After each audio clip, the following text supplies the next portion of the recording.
ஆமாம், ஏன்னா இன்னைக்கு வந்து ஊருக்கு வந்திருக்காங்க. ஏன்னா அலையன்ஸ் மட்டும் இல்லை, இந்த தேர்தல் எப்படி நடத்தணுன்றதுக்காக கலந்துரையாடலுக்காக வந்திருக்காங்க. ஸோ எவ்ரிபடி எல்லாரும் வந்து அவங்கள பார்த்து சந்தித்து பேசி என்னை வந்து ஒரு 4 மணிக்கு வர சொன்னாங்க. 4 மணிக்கு வந்தேன். நான் கண்டெஸ்ட் பண்ணுறது அவர் எதுக்காக வந்திருக்காங்க என்னன்னு கேட்டாங்க. அது முதல்ல பதில் சொல்லிடுறேன். அதில் ஜென்ரலாக என்ன நடக்குது, பேசிக்காக வந்து கருத்துக்களை வந்து கேட்டு தெரிஞ்சுக்கிட்டாங்க. இந்த கருத்தை வச்சு எப்படி மையப்படுத்தி எப்படி மூவ் பண்ணுறது, தேர்தல் எப்படி நம்ம சந்திக்கணும், எப்படி ஒற்றுமையாக சந்திக்கணுன்ற பற்றி கலந்து பேசுகிறாங்க.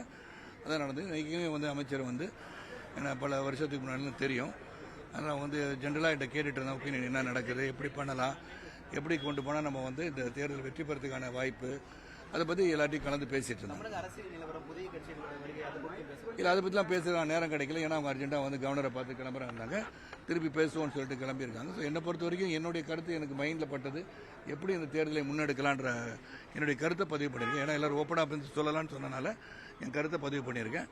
நான் சந்தோஷமாக இருந்துச்சு. எல்லோரும் இருந்தாங்க. அமைச்சர் முருகன்ஜி இருந்தாங்க, சுதாகர் ரெட்டி அவர்களும், அரவிந்த் மேனன் அவர்களும், அனதர் மினிஸ்டர் இருந்தாங்க. எல்லாரும் தான் பேசுவாங்க. நான் கண்டெஸ்ட் பண்ணுறது வந்து மாநில தேர்வு எடுக்க வேண்டிய முடிவு, தலைமை எடுக்க வேண்டிய முடிவு. அதுக்கப்புறம் நான் டிசைட் பண்ணுறேன். ஏன்னா நான் வந்து என்னோட விருப்பம் வந்து இந்த முறை பாரதிய ஜனதா கட்சியின் உறுப்பினர்கள் அதிகமாக சட்டமன்றத்துக்கு செல்லுன்ற எண்ணத்தில் நான் இருக்கேன். அதனால் தொடர்ந்து வந்து இந்த கட்சிக்காக உழைத்து நிறைய சட்டமன்ற உறுப்பினர் உருவாக்க தான் என்னுடைய கருமை. நான் போய் சட்டமன்றத்தை உட்காரன்ற ஆசை என்பது என்னிடம் இல்லை. ஏன்னா நான் ஏற்கனவே பாராளுமன்றம் இருந்துட்டேன், சட்டமன்றத்தில் இருந்துட்டேன்.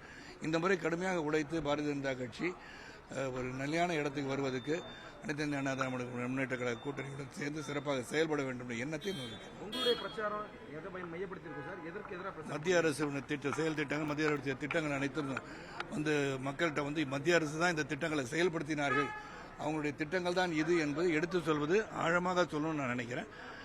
இப்போ இருக்கிற 125 நாட்கள் அதிகப்படுத்தியிருக்கிறதே வந்து 100 நாள் வேலை திட்டத்தை 120 நாள் சொன்னதே, அது எப்படி சேட்டலைட்டில் கண்காணித்து சரியாக பயன்படுத்துகிறாங்களான்னு சொல்லி ஒரு திட்ட வகுத்தல் இருக்கு இல்லையா, இது போல் அவங்க என்னெல்லாம் பண்ணியிருக்காங்க என்பதை எடுத்து சொல்ல வேண்டும். இந்த மோடிஜியோடைய திட்டங்கள் செயல்பாடு இன்னும் மக்களிடம் வந்து தீவிரமாக எடுத்து சொல்லணும்னு நான் நினைக்கிறேன். உங்களுடைய துறையிலிருந்து உங்களுடைய நண்பர் விஜய் அவர்கள் தேர்தலில் சந்திக்க இருக்கிறாரு. அவருக்கு எதிராக பிரச்சாரங்கள் யாரை சந்திக்கிறாரு? தேர்தலில் சந்திக்கிறாங்க. என்ன சந்திக்க இருக்காருன்னு, என்ன இதுக்கு சந்திக்கிறான்னு பார்த்தேன்.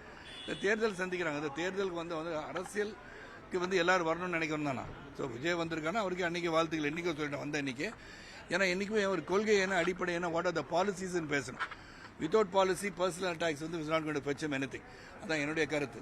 ஸோ போக போக தெரியும்.